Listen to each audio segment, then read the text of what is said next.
재미있는 신형 빔 프로젝터를 하나 더 드렸는데요. 작년에 프리스타일을 닮은 초가성비 빔 프로젝터로 유명한 HY300을 소개해드렸었는데 이 HY300의 후속작들이 등장했습니다. 하나는 HY320이라는 녀석이고요. 이건 보시는 것처럼 기존의 HY300과 닮은 거치대 일체형 제품이죠. 다른 하나는 HY350이라는 바로 이 모델로 네모나게 생긴 제품입니다. 둘 다 9만원대로 별로 가격 차이는 없는데 HY320보다 조금 더 비싼 HY350을 구매해봤습니다. 박스에 보면 간단한 스펙이 적혀있는데 이게 진짜 전부입니다. 안에 설명서가 있지만 스펙 시트는 따로 나와있지 않았고 제품 설명도 정확하지 않았어요. 박스에도 스마트 프로젝터라고 대충 적혀있는 모습을 보면 정말 가성비가 뛰어난 제품이 아니면 안되겠다는 생각마저 듭니다. 그래도 그나마 한쪽 구석의 스티커에 HY350이라는 모델명이 써있기는 하네요. 봉인 스티커 같은 건 당연히 없고 그냥 뚜껑을 따주면 되고요. 파손 방지를 위한 스티로폼이 덩그러니 위아래에 배치되어 있습니다. 그리고 프로젝터의 본품은 비닐로 한 번 더 포장되어 있는 모습이네요. 박스 안에는 두 개의 스티로폼과 이 본체, 그리고 오른쪽에 위치한 구성품 박스가 전부입니다. 본체를 처음 보았을 때는 생각했던 것보다는 커서 놀랐습니다. 한 손바닥에 꽉 차는 사이즈로 두께감이 조금 있어 보였네요. 그리고 구성품 박스에는 전용 리모컨과 케이블, 그리고 설명서가 들어있습니다. 정말 필요한 것만 딱 들어간 원가 절감을 극대화한 구성입니다. 리모컨에는 AAA 배터리가 2개 들어가고요. 배터리는 포함되어 있지 않았습니다. 케이블은 노트북 어댑터에 많이 쓰이는 2구형 케이블이었고요. 길이는 약 1.5m 정도로 짧은 편이었습니다. 제품을 살펴보려고 하는데 전원 버튼 옆에 마감이 살짝 벗겨진 느낌이 드네요. 전체적으로 은색의 플라스틱 재질이라서 마감이 고급스럽지는 않습니다. 아랫면도 엄청 심플하게 생겼고요. 높이 조절기도 따로 없었네요. 한쪽에 탈착하는 파츠가 있어서 빼보았는데요. 별건 아니고 에어 필터네요. 오래 쓰면 펜 먼지가 쌓이니까 필터를 청소해주라고 탈착형으로 만든 것 같습니다. 2구 전원 케이블을 뒷면 단자에 끼워주기만 하면 바로 사용 준비가 완료됩니다.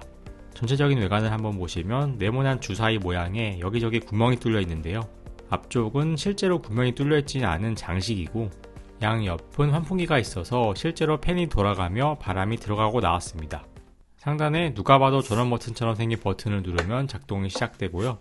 뒷면을 보시면 두 개의 동그란 구멍이 보이는데 스피커 구멍입니다.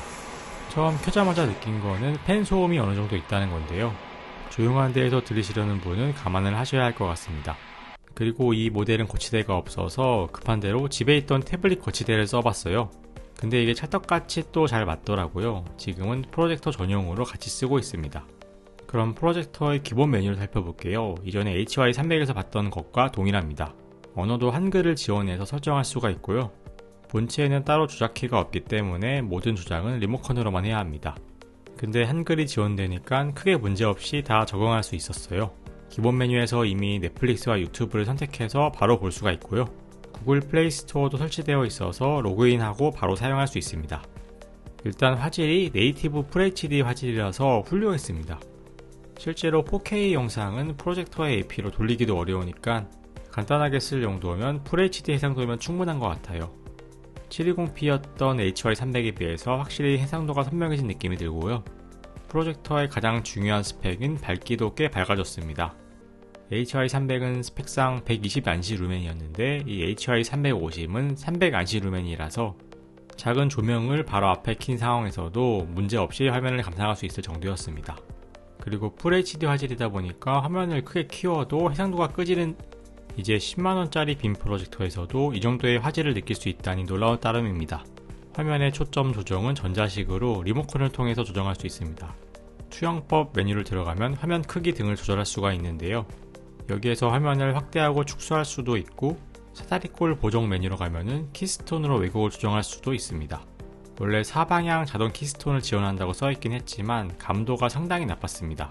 원래는 대충만 맞춰도 투사 각도와 거리에 맞춰서 알아서 모양을 잡아주는 게 자동 키스톤인데 HY350에 탑재된 자동 키스톤은 거의 못 쓸 지경이더라고요. 그냥 한 장소에 고정한 뒤 리모컨 버튼으로 초점을 맞춰주고 자동 키스톤 기능을 매뉴얼 수동으로 바꿔준 다음에 아래쪽에 보면 수동 키스톤 보정 메뉴가 뜨는데 여기서 4개의 꼭지점 위치를 조정할 수가 있습니다. 리모컨의 방향키와 확인키로 손쉽게 모서리를 움직여서 배경 스크린에 맞출 수 있었습니다. 잘 잡히지도 않는 자동 키스톤보다는 이 수동 키스톤을 쓰시는 걸 추천드리고 싶네요. 요새 빔 프로젝터에 필수적으로 들어가는 스마트폰 미러링도 잘 작동했는데요. 아이폰은 프로젝터에 깔린 에어플레이 앱을 활용해서 미러링이 가능했고요. 약간의 딜레이가 있긴 하지만 별다른 조작 없이 간편하게 미러링을 할 수 있었습니다. 다만 미러링 중에서 유튜브를 실행하면 따로 스트리밍을 시작하는데 이렇게 보면은 화면이 너무 끊겨서 그냥 프로젝터에 있는 유튜브 앱으로 보는 게 훨씬 낫겠더라고요. 안드로이드인 갤럭시 S24에서도 당연히 미러링이 됩니다. 프로젝터에서 미라캐스트 앱을 먼저 실행해 주신 다음에 스마트 뷰 메뉴로 들어가면 하단에 미라캐스트 리시버 이름이 떠 있는 걸 확인할 수 있어요. 이걸 눌러주면 바로 스마트 뷰로 화면 미러링을 시작할 수 있습니다. 미러링 화면의 반응 속도는 아이폰 에어플레이보다 조금 더 빨라 보였고요. 같은 안드로이드 계열이다 보니까 더 부드러워 보였습니다. 그리고 유튜브를 볼 때에도 화면 끊김 없이 갤럭시 S24의 화면과 똑같이 잘 나와서 스마트폰을 보면서 유튜브 영상을 넘겨보고 싶은 분은 이렇게 써도 될 것 같네요. 하지만 이 기기의 진가는 캠핑용인 것 같아요. 아까 사용했던 거치대와 케이블, 리모컨을 가방에 잘 챙겨서 캠핑에 들고 가봤습니다. 이 가방은 제가 따로 사두었던 네이처하이크 수납백인데 사이즈가 딱이네요. 이 용도로 산 건 아니긴 하지만 그래도 제 역할을 잘 찾은 것 같습니다. 그리고 제가 챙겨간 빔 프로젝터 스크린은 네뷸라 휴대용 스크린이었어요. 이렇게 자립도 되면서 자동으로 수납되는 모델이 들고 다니기 편하더라고요. 접힌 상태의 실물을 보면 이렇게 부피가 작습니다. 가운데에 네뷸라라는 브랜드명이 있고 위에 있는 걸수가 있는 고리가 달려있고요. 아래쪽에 잠금 장치를 락에서 오픈으로 바꾸면 스크린을 올릴 수 있습니다. 락을 푼 다음엔 아랫면을 잡고 반대쪽 손가락으로 고리를 걸고 위로 당기면 됩니다.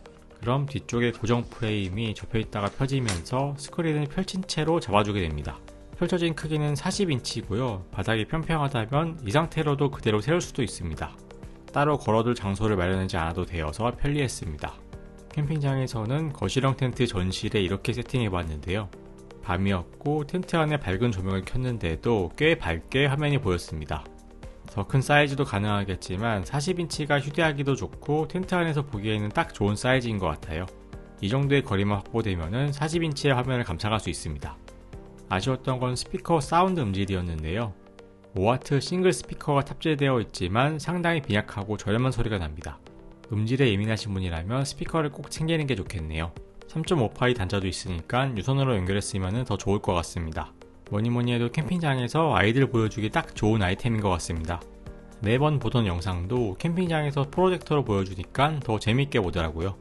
그럼 가성비 빔 프로젝터 HY350의 장단점을 정리해 보겠습니다. 가장 큰 장점은 아무래도 가격일 것 같습니다. Q10에서는 11만원에 판매 중인데 장바구니 쿠폰을 받으면 9만원대로 떨어집니다. Q10이 환율 때문에 워낙 가격이 자주 바뀌지만 저는 96,000원대에 구매했어요. 네이티브 FHD 해상도를 지원하며 밝기도 300안시를 지원하는 스펙이면 비슷한 스펙 제품으로 LG전자의 시내 빔을 찾아봤는데 가격이 무려 50만원대네요. 물론 360안시로 스펙이 조금 더 높고 명암비나 HDR 지원, 스피커 등이 더 빵빵하긴 하지만 프로젝터의 가장 메인 스펙인 해상도와 밝기가 비슷한데 가격대의 차이가 말이 안 되게 납니다. 그리고 삼성전자 프리스타일은 같은 FHD지만 밝기가 230안시로 오히려 더 어둡습니다. 이런 제품들에 비하면 9만원대의 HY350이 얼마나 가성비 넘치는 제품인지 짐작이 가시죠? 이전 모델인 HY300의 해상도는 1280x720으로 자세히 보면 픽셀이 보일 정도였는데 1920x1080의 FHD 해상도는 실제로 보면 상당히 말끔하게 보입니다. 자체 OS는 안드로이드 기반에 미러링도 아이폰, 안드로이드 모두 잘 작동해서 다른 기기에 HDMI로 연결하지 않아도 자체로도 영상을 잘 감상할 수 있었습니다. 다만 가격이 가격이다만큼 스펙에서 빼먹은 부분이 많은데요. 가장 크게 느꼈던 건 일단 팬 소음이 꽤 큽니다. 작은 방에서 전원을 켜면은 소음이 명확하게 거슬릴 정도로 들리고요. 거실에서 플레이를 해도 볼륨을 높이지 않으면 팬 소음이 영상 몰입에 꽤 방해되더라고요. 그리고 HY300과 다르게 거치대가 포함되어 있지 않다 보니까 각도를 잡기 위해 별도로 거치대를 준비해야 하는 점도 불편했고 자동 키스톤도 거의 작동하지 않는 수준이라서 이동 후 초반 세팅에 시간이 좀 걸렸습니다. 스피커는 5W로 꽤 볼륨이 크고 들을만 합니다만 음질이 좋지 않다는 건 바로 느낄 수 있을 정도였어요. 저는 귀찮으니까 그냥 스피커로 듣긴 했습니다만 음악 감상 용도로는 좀 어려울 것 같습니다. 그 외에는 딱히 단점을 발견하지 못했고요. 가격의 장점이 모든 걸 상쇄해주는 수준이네요. HY300과 비교해보면 4만원만 더 투자하면 한 단계 높은 스펙으로 사용할 수 있는 대신 스탠드의 별도 세팅과 수동 키스톤 조정의 불편함을 감수해야 한다고 생각하시면 될 것 같아요. 부담없이 사용할 빔 프로젝터를 찾는 분들께 참고가 되셨길 빌며 여기까지 인사이트 IT였습니다. 오늘도 시청해주신 여러분 감사드립니다.